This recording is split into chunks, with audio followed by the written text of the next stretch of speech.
All right, everyone, welcome back to the podcast. Welcome back indeed. I hope everyone was able to rest for a short while as we proceed to the last part of our podcast. Now, before we start, just a short recap of everything so far. We've defined what drug abuse is in different perspectives and the different social phenomena behind it, as well as what the different support systems and recovery options for those with Mhm. problematic use. Right.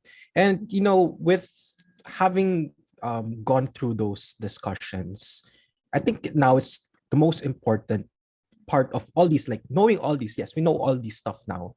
But I think the most important thing to ask is, what is the current status of that stigma towards drug abuse here in the Philippines right now?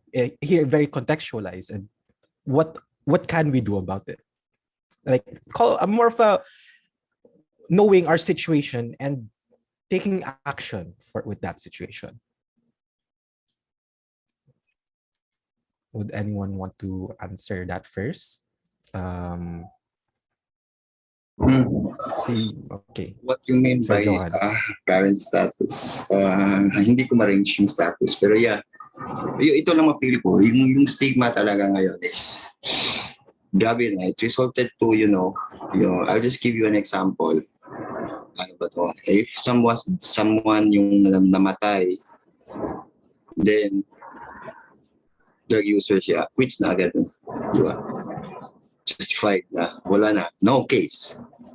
Then yung grabe ka stigma, yung status. Kasi yung example na EGK, example, that's reality. Merong na EGK, drugs, quits, case closed. Wala na investigation. Kung meron man, you have to have two more clamor para maging investigate. Pero kung walang clamor, wala, quits. Yun lang ang nakita ko sa, yung sabi mo yung, ano ba yun? Yung status, hindi ko malaman, range 1 to 10 or if sa 10, grabe na. It resulted, yeah.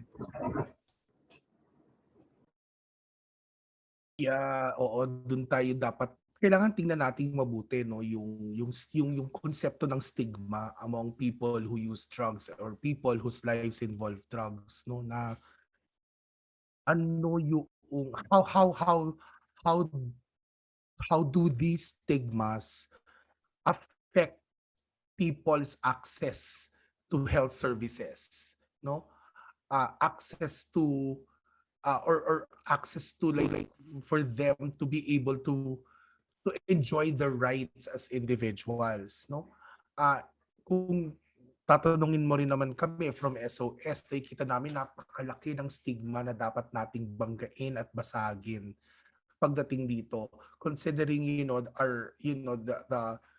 the context that's coming from media, that's coming from the government. Nawawala na ngayon yung respeto at pagtingin natin sa humanidad ng ng people, ng mga tao na gumagamit or are using drugs. And it's something that we really need to address immediately because kapag nasimula nating mabasag ito, these people would come out and probably start seeking help as well, no?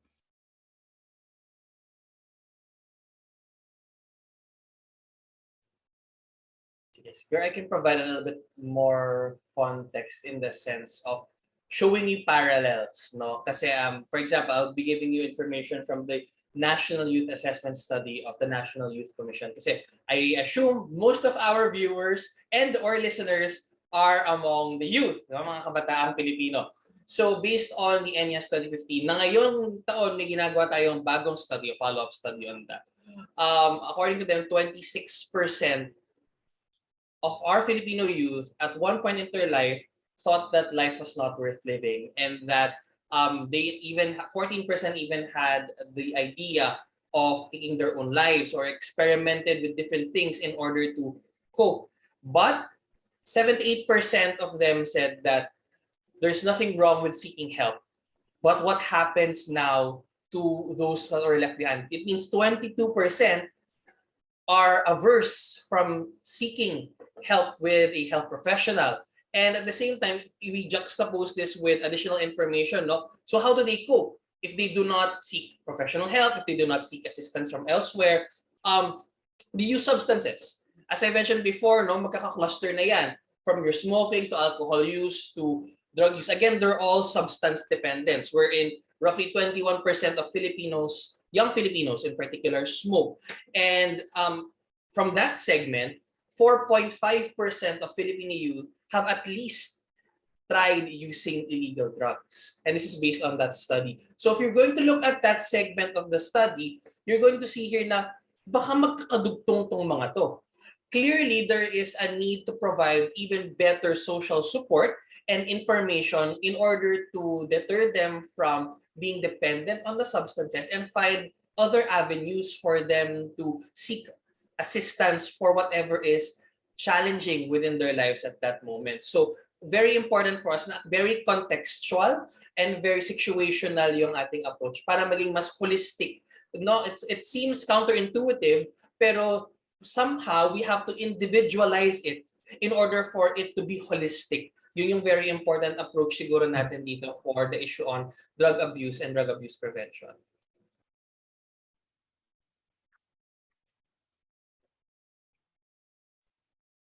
And so with that being said, parang it left me wondering lang, like knowing all these barriers to actually trying to eradicate the stigma, who should be held accountable ba dapat? Like, should it be the pharmacist? Kasi yun nga, I'm actually from the College of Pharmacy, so we're studying on drugs and drug development. And then should it be the pharmacist who should be held accountable? Kasi this is something that we know in our field, so there's something we should do to raise awareness on, or should it be the government? Kasi based on the programs, parang as we can see now yung status natin, parang hindi siya ganon kaganda. Like there's no yung mga programs for drug abuse, ayun nga, it's not really desirable. And then, or is it supposed to be a community effort thing? Like the whole community should create an effort in order to remove that stigma. So yeah, that's one question I have in mind. So I think Sir Jem can answer first.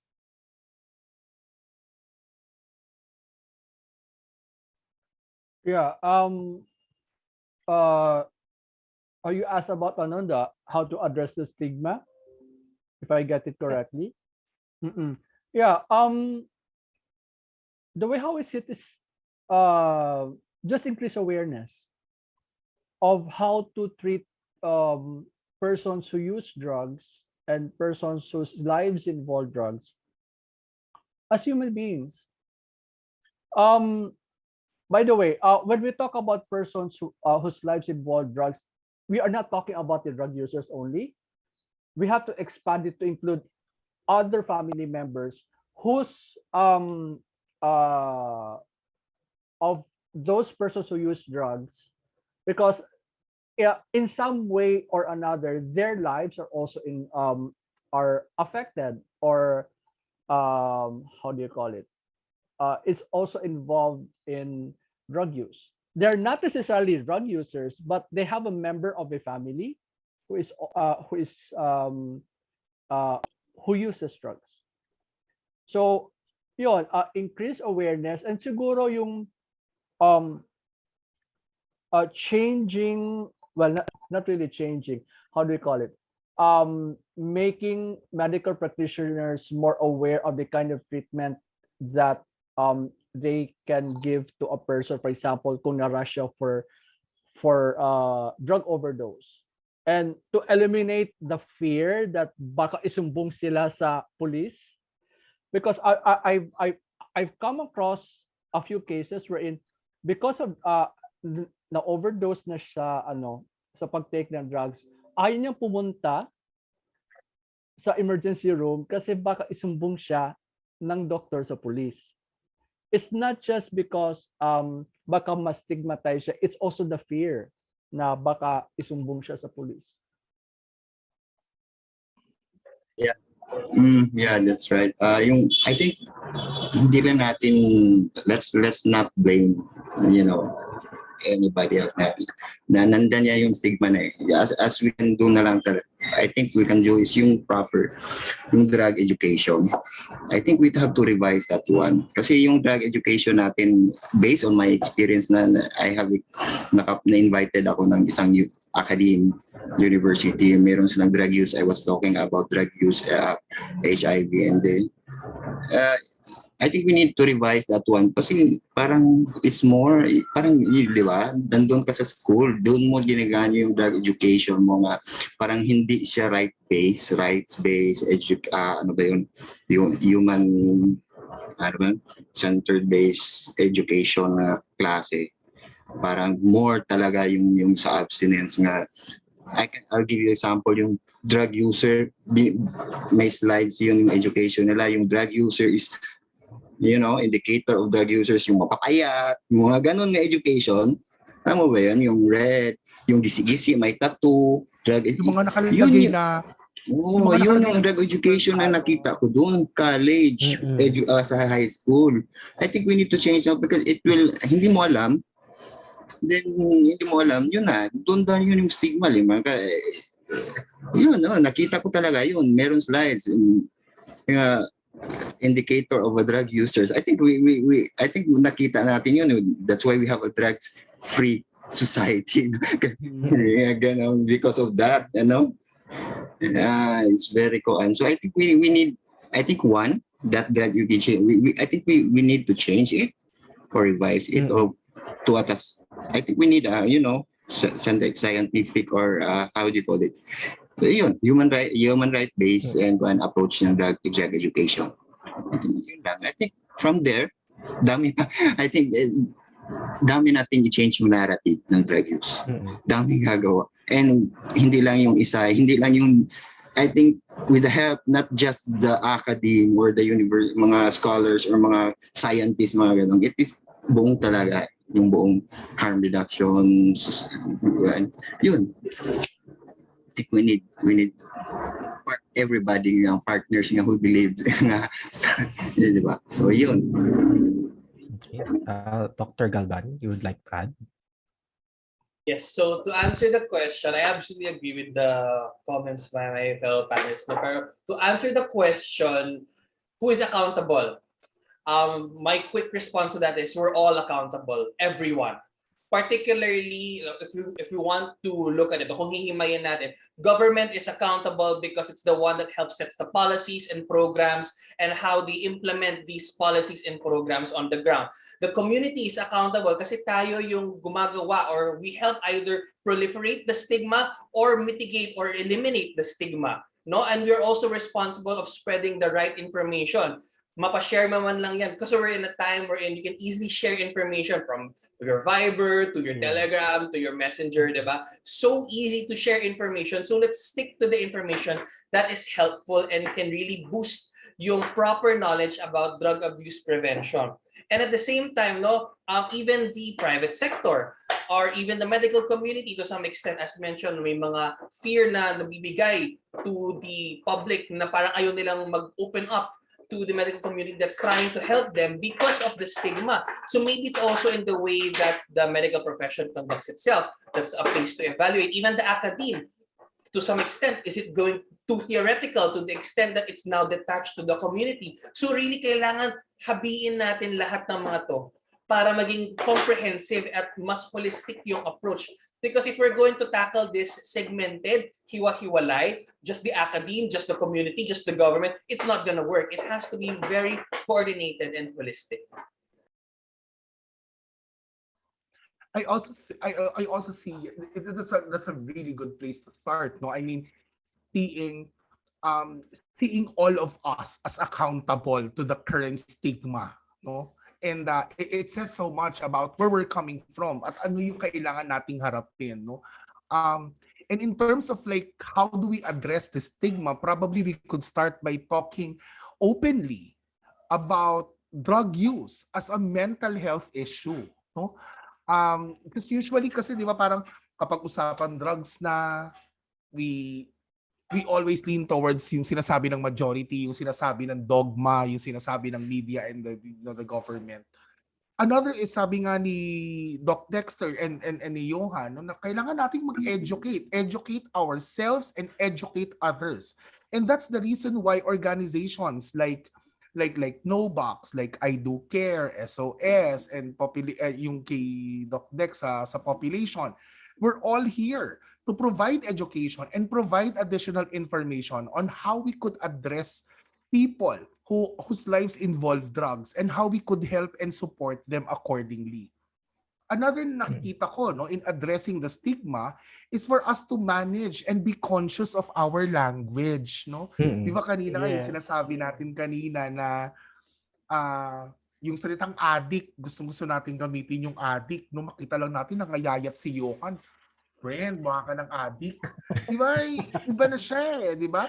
Another would be the term na drug addiction na naku, drug addict na yan, no? Naku, Jem was diagnosed as a as someone who is already addicted to drugs.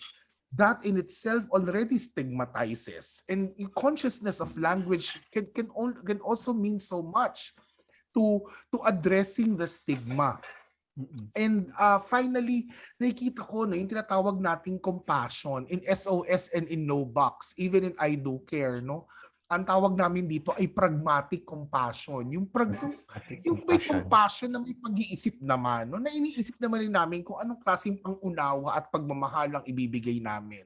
Radical na pagmamahal, no? Hindi naman totally dahil we want to reach out and we want to provide support ay sasang-ayon na lamang kami, bulag ang aming pagmamahal at pagyakap, no? So we're coming in with pragmatic compassion, no, to the community and to people whose lives involve drugs. So para sa amin, no, ito ay may kinalaman sa ating edukasyon, sa ating wika, sa ating mga pakikipagtalastasan in terms of, drug abuse and use as a mental health issue, and showing pragmatic compassion to people whose lives involve drugs. Wow. Okay. That was a very very good point. So that's something really have to look into education. Very important, especially because we can't just tackle this on like an individual level. Everyone is accountable, and I actually want to ask. I know we've talked about like how important the community is, education, and so on. But maybe any one of you could provide like a specific example where there's a proper drug education, nag-iba yung stigma on that, or like how this community sees drugs is not the same way as everyone else sees it. An effective program or a best practice that actually really tackled the stigma properly. Let me just share what we have done in Safe Open Space. Right now, we use the drug setting when we handle clients with problematic drug use. And we have seen successful cases wherein they were able to manage it successfully with the guidance of the SOS members with regard their drug use. We give them options. We look at the drug, we look at the set, and we look at the setting. From there, we can determine what kind of approach we can give to our clients. So just like what I mentioned a while ago, we have had several cases wherein we were able to help our clients. So yes, that's one of the things that SOS Philippines is very proud of.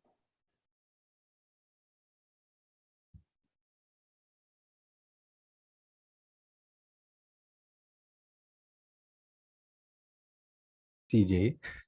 Yeah. Okay. Well, I have another question rin on, I'm just curious then, how can we students help in eradicating then the stigma besides from, yun nga, raising awareness, getting our facts straight.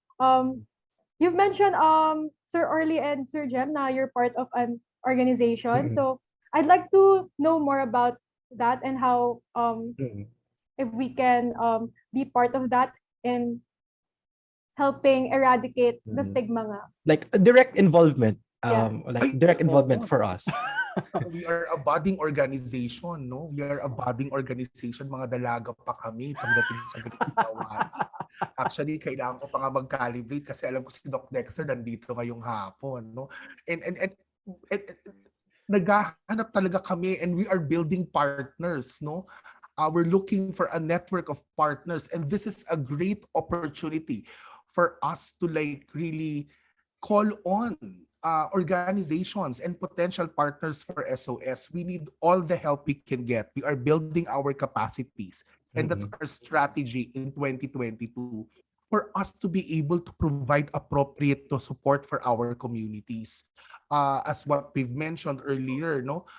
Sabi ni Doc Dexter na mataas yung risk na sa aming community na mga men having sex with men, and also PWIDs and PWOODs, people who inject and use drugs, no?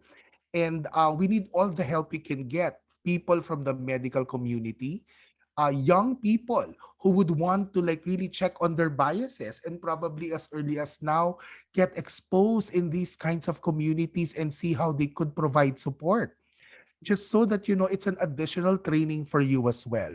Having additional partners, volunteers, young people would be so much useful and so much helpful for us as a budding organization. We also have like 𝐼DoCare, no? And they're based in Cebu and they're doing phenomenal work for their own communities too. And probably Johan could also open doors and opportunities for additional support and partnership with new organizations and from young people like you. Okay, what about Sir Johan and Doc Calban? Like, are there other ways on how we too can get involved then for this issue? Yeah, perhaps I can go next. No, particularly one, it would be great if you can join organizations that really advocate drug abuse prevention education, no? Like SOS, like 𝐼DoCare, and several others. But the thing is, you can actually inject the advocacy in your existing organizations and collaborate with these other institutions, no? Because what needs to happen is that we need to create a coalition, a network, a group, or a community that goes beyond the borders of wherever we're working, whether in the context of a school, a workplace, or probably a city or a province. It has to go beyond that. We have to show that there really is a wave of change. Turn your ripples of change into waves of change towards changing the idea about drug abuse prevention and education into something that is more appropriate and more holistic. Kasi we have to counter the narrative, the automatic drugs equals death, or probably drugs equals unmanageable or irreversible or probably absolutely destructive on the person. So it has to be that, no? And one of, again, apart from the community aspect, would be encourage everyone, especially if you're able to, vote next election, whether you agree with the current administration's stance or you disagree, vote for the leaders that you believe will champion the right message when it comes to drug abuse prevention and education.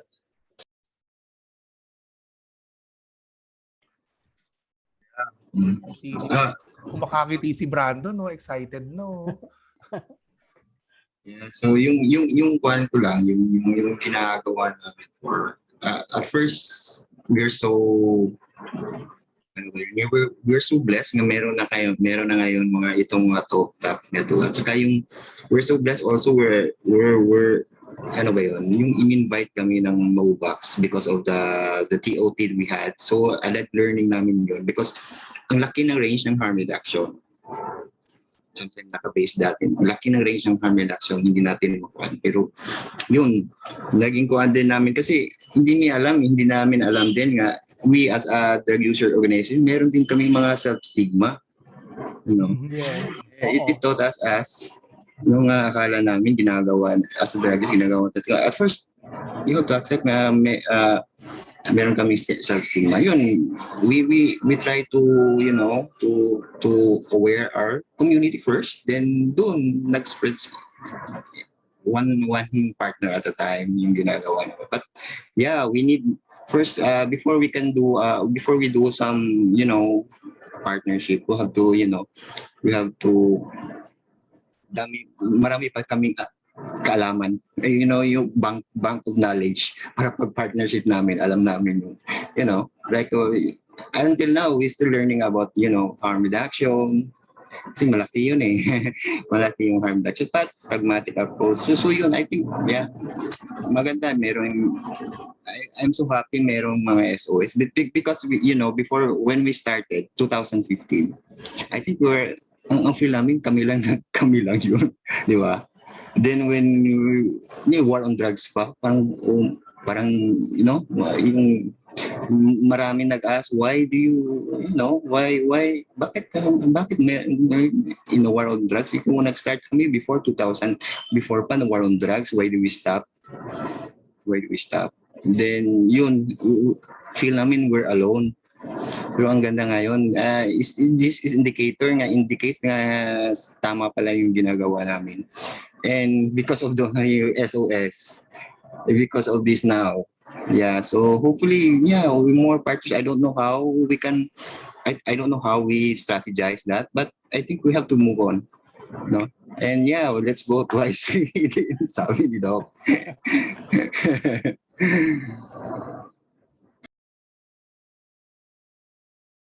Just to Yes. add lang then, to Johan, I'll be getting in touch with you so that we can set up a partnership, perhaps, or a collaborative effort between 𝐸DuCare and also SOS, and also with Dr. Dex.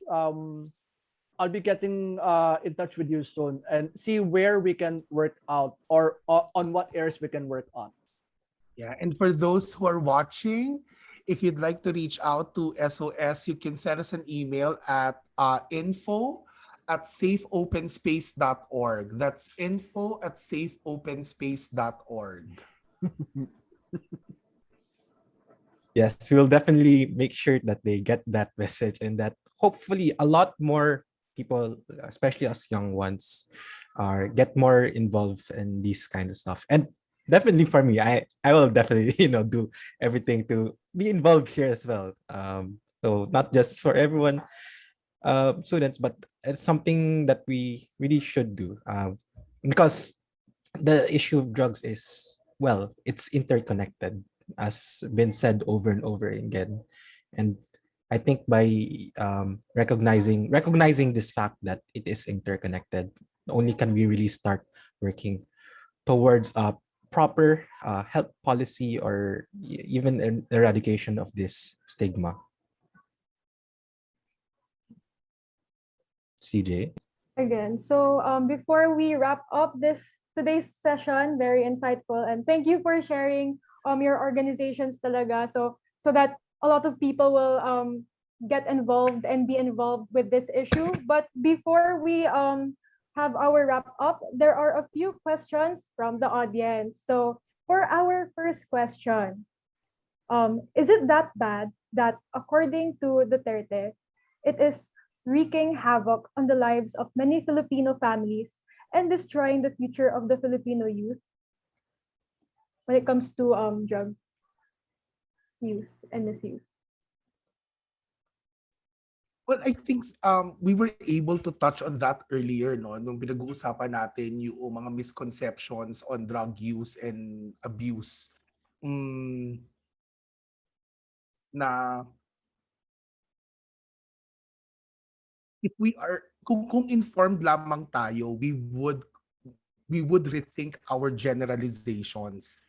Na mapag-iisipan natin yung mga yung approach natin na lahat, no, yung na parang kapag ikaw ay drug addict, ikaw ay sumisira ng bansa, ikaw ay sumisira ng komunidad. The only thing that I could put on the table on this is to challenge that statement with anong ebidensya natin, no, na parang may data ba na nagsasabi niyan, para sabihin natin na yung drug use and abuse is wreaking havoc in the Philippines, no? Hindi ba dapat mas tingnan muna natin yung mga individual na yon, no? And look at it not as a criminal issue but a mental health issue, no? At kung matitingnan natin yun ng ganon, makikita natin kung anong appropriate treatment or solution ang pwede nating maibigay dun sa mga individuals whose lives involve drugs. Would anyone like to add? Sure. I'll probably weigh in. No, I would have to say a qualified yes. Qualified yes. Why? Because if we're going to base it on the data that we had, no, the 4.5% of respondents answering in affirmative that they've tried using illegal drugs as young people. One of the things that we have to take into account there is it's not really about how wide or how many yung affected, also how deep they are affected. So even if, for example, only a small segment of the population is really entrenched in illegal drug use, for example, no, we have to look at how that will impact their lives, in the sense that it can really cause havoc in their family dynamics. It can cause havoc in their finances. Because particularly illegal drugs is expensive. Diba? That's why it's also being traded in the black market, among others. And at the same time, it will also have a negative effect on the community, no? And the proliferation of the stigma related to that. So, kumbaga, it's a cycle that needs to be stopped. And to some extent, there is damage being done, especially to the ones who are being harmed. Kasi may physical effects yan, may mental health effects siya, especially when they are affected by that. But not to the extent that you would have to resort to possibly very brutal means to resolve the problem. We have to be very holistic, humane, and collaborative in our approach. Because yes, it's affecting a lot of lives. But at the same time, we have to provide life and give them hope whenever they are in need of that light at the end of the tunnel. Yes po. Yes, tama din si Doc. Yes, Doc. Pero sometimes we concentrate more sa yung taong yung nag-drug use din. Pero hindi mo na meron ba tayong data yung mga you know, if you can see the percentage, if we have a data, yung percentage yung productive drug users.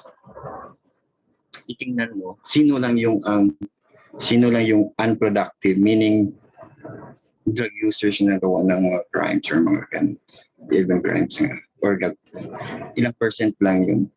I don't know, wala tayong data. Based on Duterte, they said how many? 4 million drug users? If totoo yun, then there are crimes. So, ang grabe talaga ng havoc. Diba? Pero ha? Diba? Wala na tayong kawala, lahat na. Parang, pero you have to see this because when we see drug use, yun nga, hindi yun you have to see that meron naman talaga, like example, like maraming drug users is professional. Let's say, professional. My family, wala namang problema kasi meron siyang budget. Example, like they use on drugs hindi naman habitually. Like, may budget lang. Di ba? You know how to budget drugs. Wala na problema yun. He's being productive. Like nagtrabahante, may sweldo siya, then he goes to the bar after 15, yung sweldo niya. Diba? It's just being to relax the stress and yeah. But what I mean is, yan, tama yun yung generalization. But we didn't see the data. Yung one general na tayo lahat, you know, we drug users havoking, you know. Parang, I don't know, pero yan, yung basta productive, less than 10% or less than 10% is problematic based on our data nga ako nakita sa yung mga kuan nga data sa harm reduction nga. So yun, I don't know.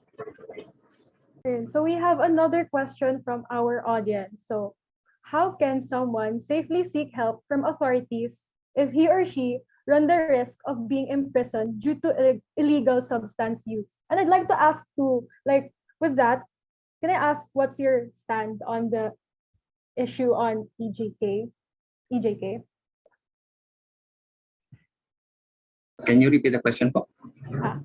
How can a person safely seek help from authorities if he or she run the risk of being imprisoned due to illegal substance use? And to connect, a follow-up for that question is, I'd also like to know your stand on the issue when it comes to EJK. So yeah, my stand is EJK. I am very much anti-EJK because first, let's see, anong crime yun? Drug use. Drug use is equivalent. Drug use is non-violent crimes. They don't deserve to be killed. They have to do. If we supposed to be, they don't deserve to be jailed.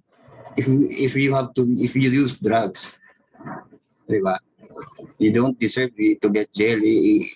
Look at the sentence. If being a drug use is 10 years to 20 years, I don't know, 10 years. So it's very unfair. Equivalent to homicide is 10 years.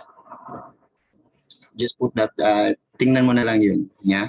And yung crime yung ginagawa niya, just being a drug user.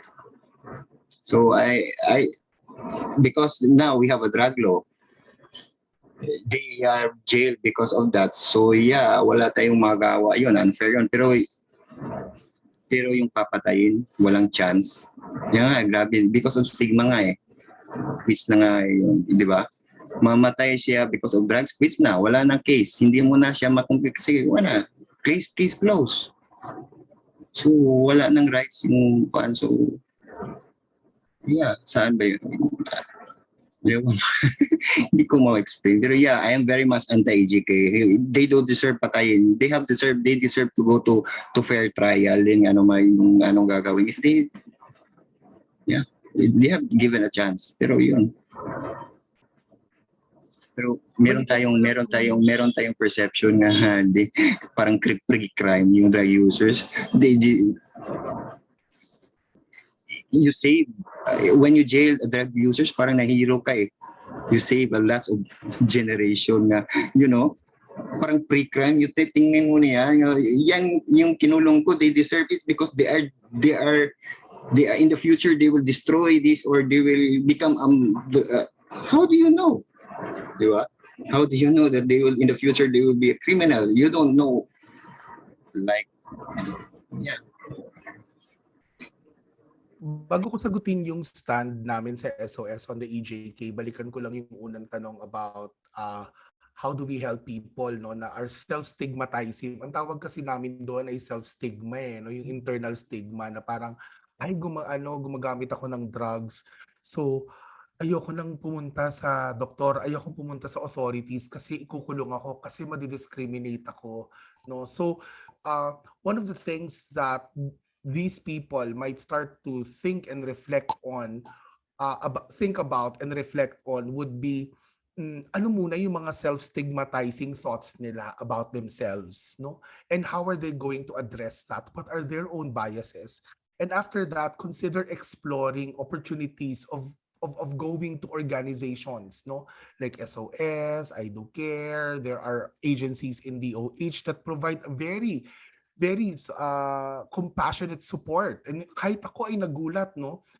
Even if we have like ang tingin lang kasi natin because of media, ang tingin lang natin sa ating gobyerno ay parang sobrang anti-drugs na. But then again, I myself was really shocked. Like we have, people like Dr. Dexter in the room right now, who's also from the government, and um, someone who's really very compassionate towards individual who use drugs. No, merong mga agencies, there are organizations, there are health professionals that could embrace you and provide you with with appropriate support on your own based on your own reality, no?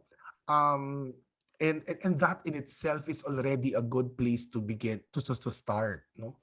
Pagdating naman sa stand ng SOS sa EJK, kami ay we are coming in with the value of upholding human dignity, no? So lagi kaming nandoon sa ganong klaseng perspektibo at lente. So ang pagtingin namin dito ay ito talaga ay may mga paraan on how we could address drug use, on how we could manage people whose lives involve drugs, pero hindi ang pagpatay, no? Ang pagpatay ay pagkuha at pagsakop at pag-apak ng karapatan ng iba, no? Bumabalik pa rin tayo sa usapin ng karapatan, no? At karapatan na mabuhay, no, at mabuhay ng maligaya at ng malaya. So tama si Johan, no? We have the judicial system. We have a process wherein we can really check on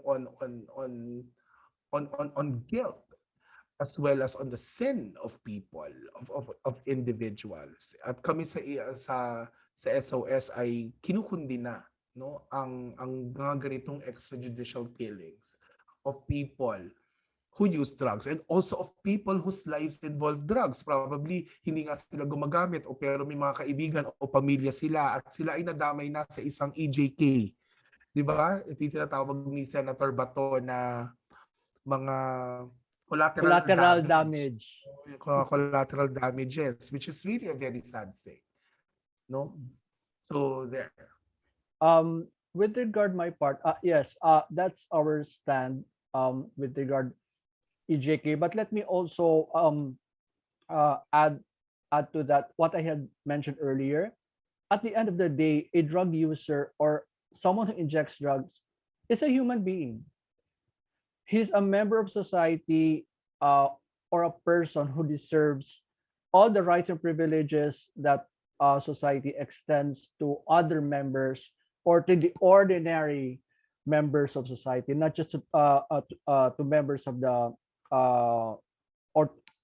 or to certain classes or to certain society groups. Look at them as a person, not as someone that you just want to kill because of what he or she is doing. And personally, my personal belief also is if we need to address efficiently the problem about or the drug problem as they want to address it, is to amend the drug law and perhaps even look into decriminalizing drug use. But then again, that's another topic that will need another session like this. But that's my personal stand. But as far as EJK is concerned, yes, that is the stand of SOS as what Orly had mentioned earlier.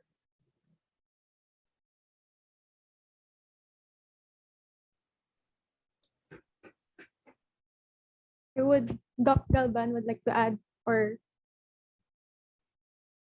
Yes, I agree with my fellow panelists. No, as someone who could have chosen to go to law after finishing up nursing, it's actually one of my choices. Also, I'm a firm believer in following the proper system, in the sense that we uphold our judicial system, we follow the proper order of law. And in a sense, when it's done extrajudicially, again, outside the court of law, outside the proper venue, outside the proper process, then you're not giving due diligence or due process to individuals. So anything, whether in the context of drug, the issue of the war on drugs or anything else, anything done extrajudicially is supposed to be frowned upon, because we have a process, we have a system for that. And I agree that there needs to be an evaluation of our current laws to update it, because remember, we recently passed the mental health law, 2017.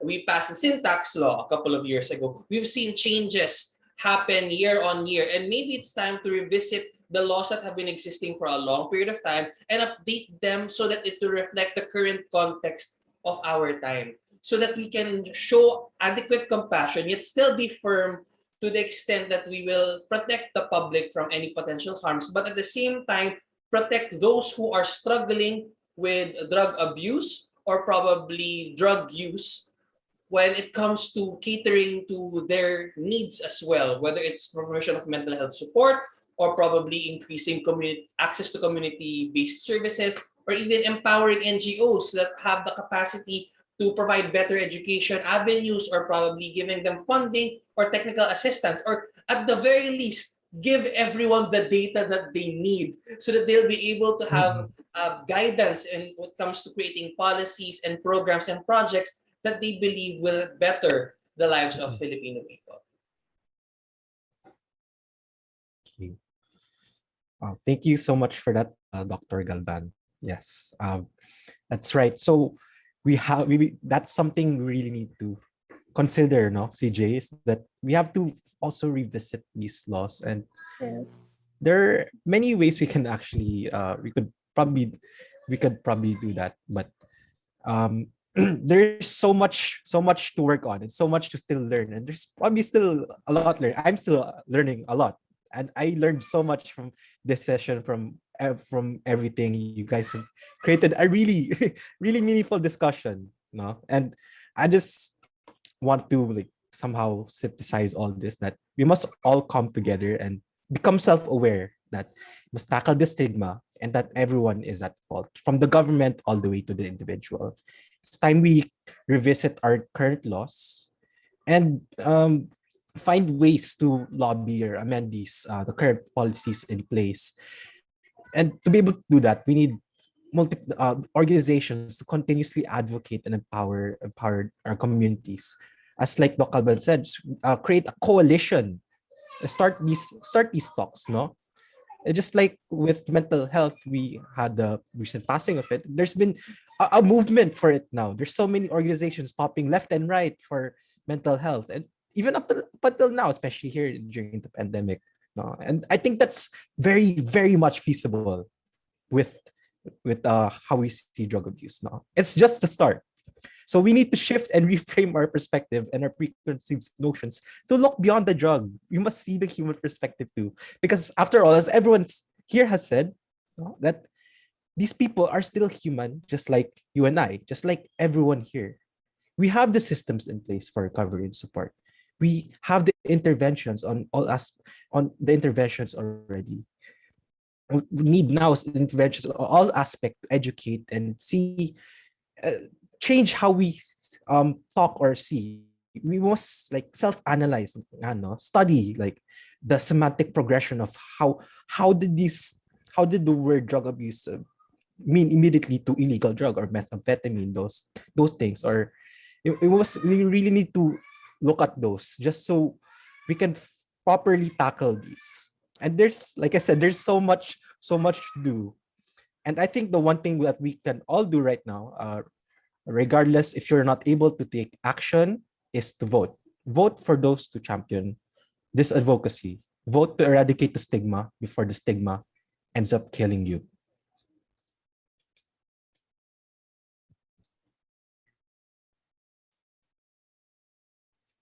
And so I guess this ends our last session on eradicating the stigmatizing behaviors towards persons who use drugs.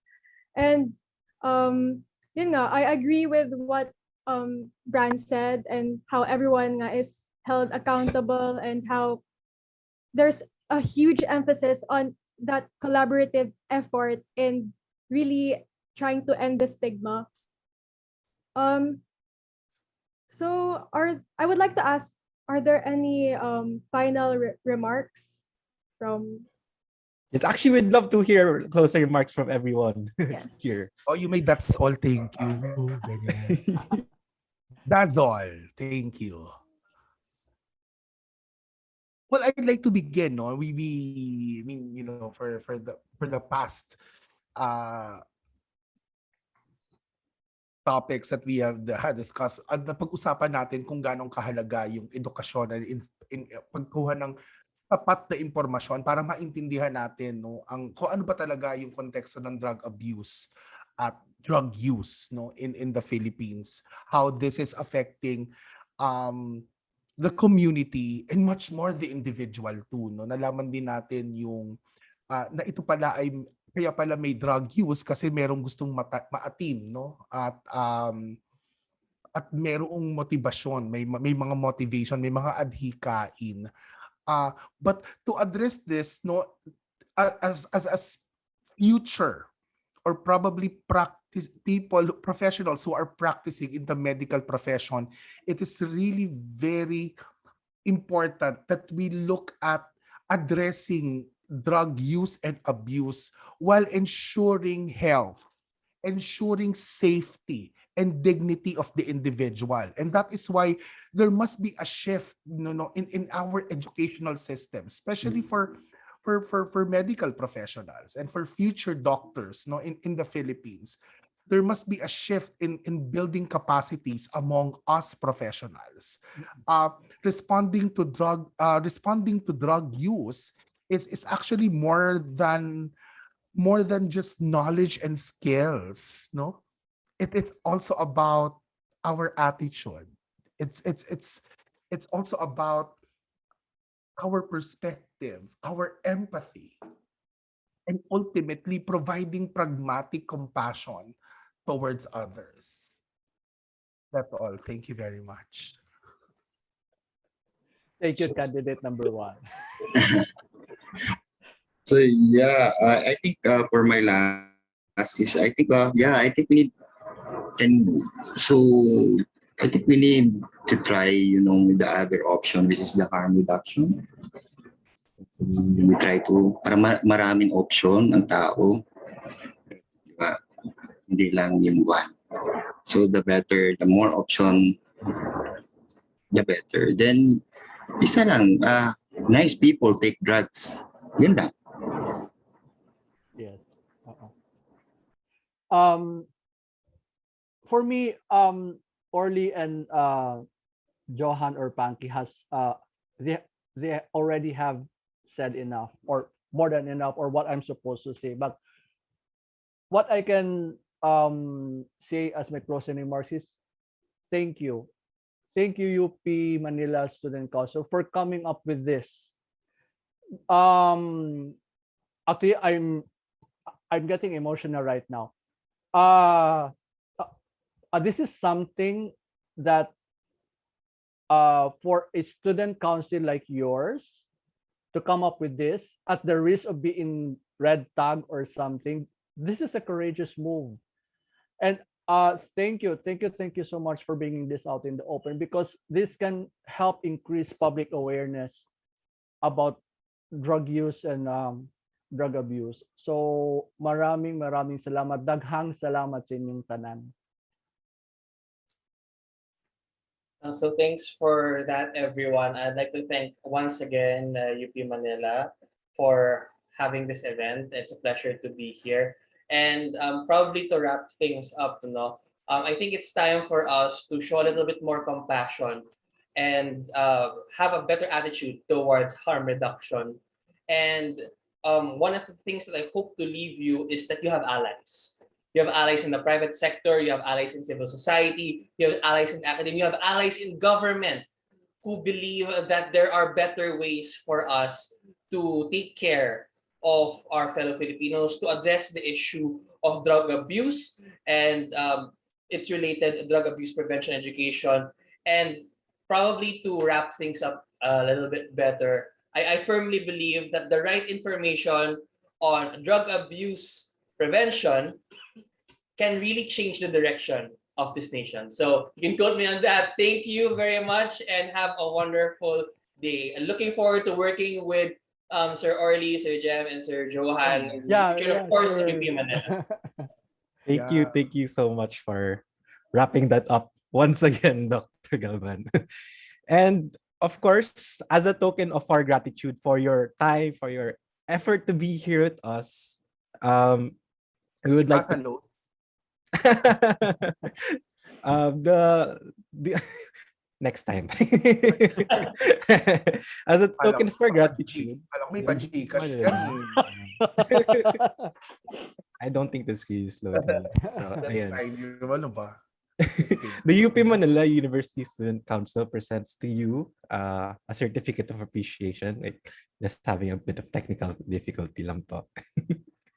But yes, we present you a certificate of appreciation for your time, for your effort, despite busy schedules, for giving all your insights. That was a really wonderful discussion. Grabe. My mind is blown. Wait, I'm just having the technical difficulty. There you go. There. CJ? Okay, so to start off, the University of the Philippines Manila University Student Council awards the Certificate of Appreciation to Orlando S. Agawe for imparting valuable knowledge and insights to UP members and the Filipino community during the podcast, What the Health? Bringing Drug Abuse and Addiction into the Light. And on its episode 1, Ending the Stigma, Drug Abuse and Addiction, held on the 18th day of November 2021 via Zoom, and signed by 𝗘𝗱𝗡𝐿, Acting Chairperson of the UP Manila University Student Council, Beatrice Erica A. Frondoso, Counselor and Health Committee Head of the UP Manila University Student Council, Chelsea May Ann Arispe, Project Head of this podcast, and Gunter Brandon Dykeman, the co-project head for this podcast. Thank you. Thank you, everyone. All right. Next slide, please. All right. Okay. So the University of the Philippines Manila University Student Council awards this certificate of appreciation to Jem A. Cabreros for imparting valuable knowledge and insights to UP members and the Filipino community during the podcast, What the Health? Bringing Drug Abuse and Addiction into the Light on its episode 1, Ending the Stigma, Drug Abuse and Addiction, held on the 18th day of November 2021 via Zoom, signed by 𝗘𝗱𝗡𝐿, Acting Chairperson of the UPM University Student Council, Beatrice Erica A. Frondoso, Counselor and Health Committee Head of the UPM University Student Council, Chelsea May Ann M. Arispe, Project Head of this video podcast, also from UPM USC, and yours truly, the co-project head of this podcast, also from the UPM USC. Yes, thank you so much. Sorry, I'm already getting emotional. That's okay la po. Yeah, because this can really help a lot. This means a lot to the community. So thank you so much. Now, moving on, the University of the Philippines Manila University Student Council awards this certificate of appreciation to Johan Nadella for imparting valuable knowledge and insights to UP members and the Filipino community during the podcast, What the Health? Bringing Drug Abuse and Addiction into the Light, on its episode 1, Ending the Stigma, Drug Abuse and Addiction, held on the 18th day of November 2021 via Zoom. And yung mga signatories for the certificate are Ms. 𝗘𝗱𝗡𝐿, Acting Chairperson, UPM USC, Beatrice Erica Frondoso, Counselor and Health Committee Head of the UPM USC, 𝗘𝐊𝐶 the project head for this podcast, and Gunter Brandon Dykeman, the co-project head for this podcast. Yes, thank you po. It's my honor and first time ko to po na-invite ang isang academe. Mostly yung mga fellow NGO, yung mga na-invite sa akin. First time ito. So yeah, it's my unique experience for ano ba yun. So thank you very much. Okay. And for the last certificate, of course, the University of the Philippines, Manila, US University Student Council awards the Certificate of Appreciation to 𝗃𝗃𝗀 for imparting valuable knowledge and insights to UP members and the Filipino community during the podcast, What the Health? Bringing Drug Abuse and Addiction into the Light on its episode 1, Ending the Stigma, Drug Abuse and Addiction, held on the 18th day of November 2021 via Zoom. Signed by 𝗃𝗱𝗏 𝐓 acting chairperson of the UPM USC, Beatriz Erica A. Frondosa, Counselor and Health Committee Head of the UPM USC, Chelsea May Ann M. Erispe, the project head of this video podcast, and of course, yours truly, the co-project head of this video podcast. Thank you, Dr. Galvan. Thank you very much. It was a pleasure to be here. Truly a wonderful homecoming event for me. Again, more power to UPM USC and to all of us who champion healthcare and drug abuse prevention education. So congratulations and thank you for this wonderful podcast. Thank you to every one of you here, honestly. I'm really, I've said it so many times, but I really appreciate yung time and effort niyo na bigay niyo sa amin. And that's it for our first episode. We hope you learned a lot from this session and it changed how you view drugs, drug abuse and drug addiction, and the stigma surrounding it. And so again, thank you for everyone listening intently and watch out for the next and for staying until the end. But wait, there's more. Yes, there is. Watch out for the next episode in this series coming soon on November 29 to December 1 for episode 2. So once again, I'll just say thank you again for our speakers, our listeners, UPM USC Health Committee, and of course, our partners who made this event possible. So this podcast was made in partnership with the UP Pre-Medical Honor Society, UP Sigma Rho Fraternity, UP Manila DOST Scholars Union, UP Kabataang Piloso Potasio, UP Manila OMAKE, UP Manila College of Public Health Student Council, UP Pharmaceutical Association Student Council, UP Dentistry Student Council, UP Euro-Filipino Understanding and Relations Organization, Youth for Christ, UP Manila, Bulso Kababayang Yayakap sa mga Kapuspalad, Progressive and Responsive Organization of Pharmacy, and MVTTV Philippines. In cooperation with UP Lacan Manila, De La Salle Red Cross Youth Senior High School, UP Manila Indayog Dance Varsity, UP 𝗃𝗱𝗏𝗃𝗀, with special mention to Alyansang Tapat sa Lasalista, UP Law Student Government, and the Council of Organizations of the Ateneo Manila Health and Environmental Cluster. So that's all for this week's episode in What the Health? And I'll never get tired of saying that. Thanks for listening, and thank you to all our guests for joining us today and for sharing their insights. It's been a very meaningful, in-depth, enjoyable discussion. So join us again next week as we talk about rediscover drug abuse as a health concern, and make sure to react and share this episode to extend our reach and to highlight the different public health issues each month, raising public awareness and reducing the stigma through information and education. And then also comment your insights and review for the first episode of What the Health? Actually, I'll never get tired saying that too. It sounds so cute. Yeah, and we'll still get to say it next time for episode 2, so watch out for that. So once again, I'm Brandon, and I'm CJ, and we're both signing off Thanks for listening to What the What Hell? the hell? Episode 1. Episode 1, Ending Stigma, Drug Abuse and Addiction.